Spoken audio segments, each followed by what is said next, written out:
A classical example occurred in the 2023 presidential election, wherein a particular political actor became a member and a candidate of a particular political party in less than 4 weeks and participated in the primary and became the candidate. But incidentally, the clause, because when you take a look at the Electoral Act, it says that you needed to fulfill some conditionalities based on the provisions of the 1999 Constitution. This particular candidate entered into that party, and the party constitution says that you must have been a bona fide member of that party in good standing, and you must have paid consecutively as and at when due your membership dues for minimum of 6 months. For someone who was in another party but ended up becoming the presidential candidate of another in less than 1 month, he wouldn't have been paying 6 months as and at when due. However, all of us allowed it to be, meaning that in as much as we want to discuss the electoral management body and the judiciary, we need again to focus a lot more on the political parties and their capacity, willingness to comply with the rules, regulations, and follow the processes accordingly. We've talked about the votes counting. You will agree with me, distinguished ladies and gentlemen, that we are expected to have party agents at the polling units. If you have party agents at the polling units, whether you are using the electronic format or you are using the form EC8A, and I'm not a lawyer, and I always want to play the devil's advocate when I get to this particular point.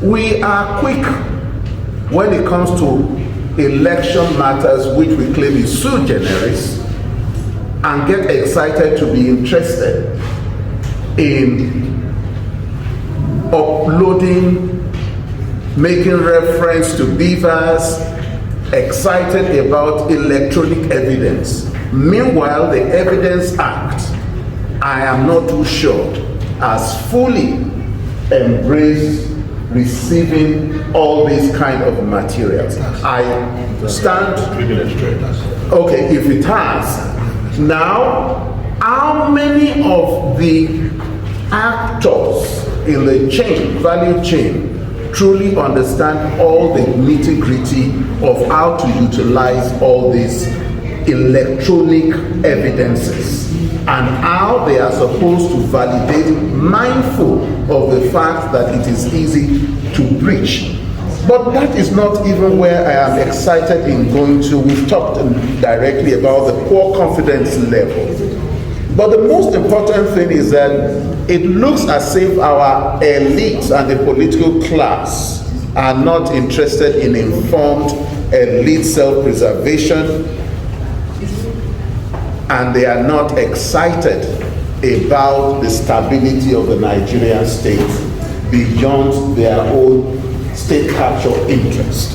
If that is the case, then we will need to ensure that we begin to ask questions about the monitoring and evaluation mechanisms that are in place for the electoral management body during the elections.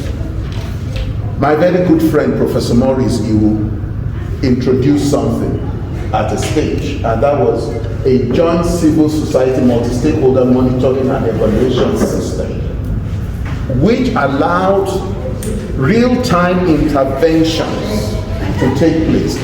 I heard you the other time, you were saying you in 99, you led a group of monitors, and I beg to disagree, you led a group of observers. Observers. Now, for someone like me, that I was privileged to have been in government, and I participated at the monitoring level and from the civil society at the observation level, I will tell you some few things that I've discovered. Because the political parties and candidates do not rely on strategies, and you've given me a good example to use.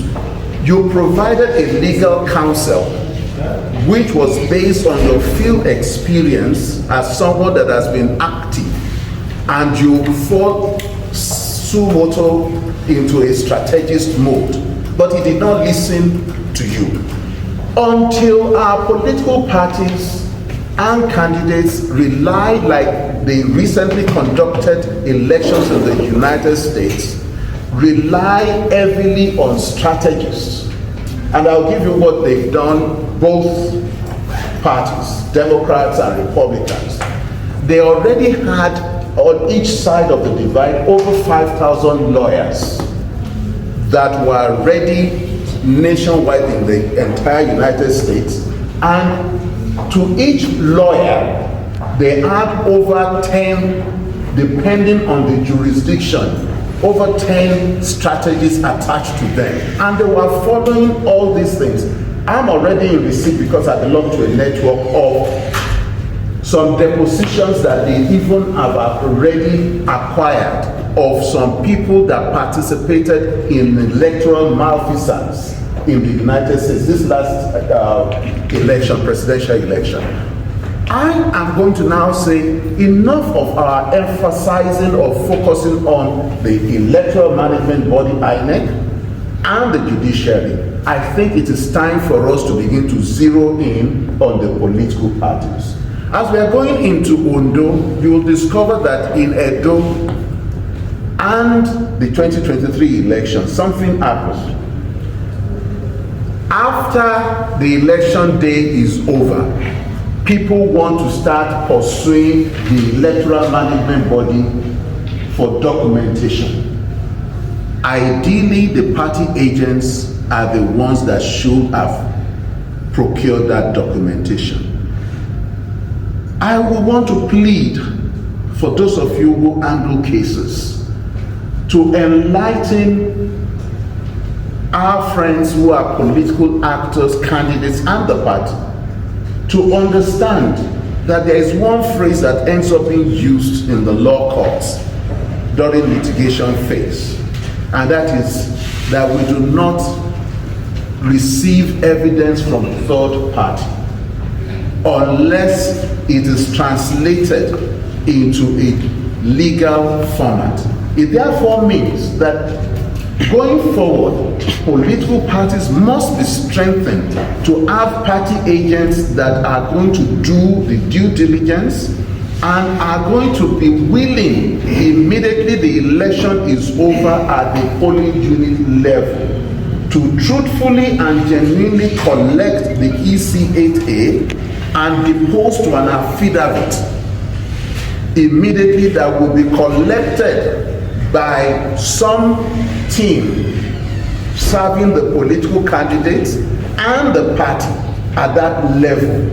And this is the only way, when we get to the coalition level, which you were trying to allude to earlier on, until the political parties are really ready and strengthened to do the correct things, we will still be around this table. I'm coming out, I'm minding my time, but because we need to shift attention away.